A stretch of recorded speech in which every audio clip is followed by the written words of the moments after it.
నమస్తే, జై భీమ్. ఈరోజు ముఖ్యాంశాలు. మానవత్వం చాటుకున్న వత్సవాయి సబ్ ఇన్స్పెక్టర్ అభిమన్యు. వత్సవాయి గ్రామంలో ఉప్పరి కృష్ణ, వయసు 61 సంవత్సరాలు, చెప్పులు కుట్టుకుంటూ జీవనోధారాన్ని సాగిస్తున్నాడు.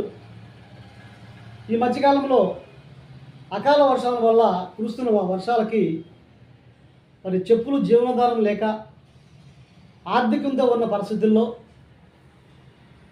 మరి అక్కడ సబ్ ఇన్స్పెక్టర్ అనేటువంటి రబ్బన్ని గారు అతని దగ్గరికి వచ్చి అతనితో మాట్లాడి మరి అతనితో ఆ సెంటర్లో నూతనంగా చెప్పులు కుట్టుకోవడానికి మరి కొత్త చెప్పులు అమ్ముకోవడానికి కూడా మరి ఒక షాపు కాకుండా ఆర్థికాన్ని అందించి అతనితో ఒక షాప్ పెట్టడం జరిగింది.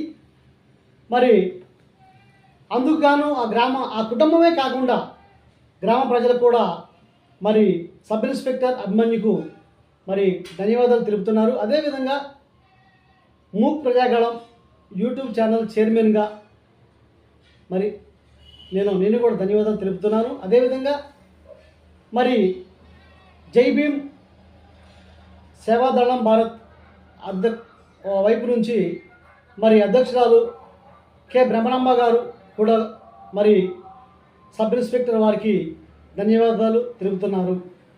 ఒక్కసారి సబ్ ఇన్స్పెక్టర్ వారు చేసినటువంటి కార్యక్రమాన్ని మనం చూద్దాం.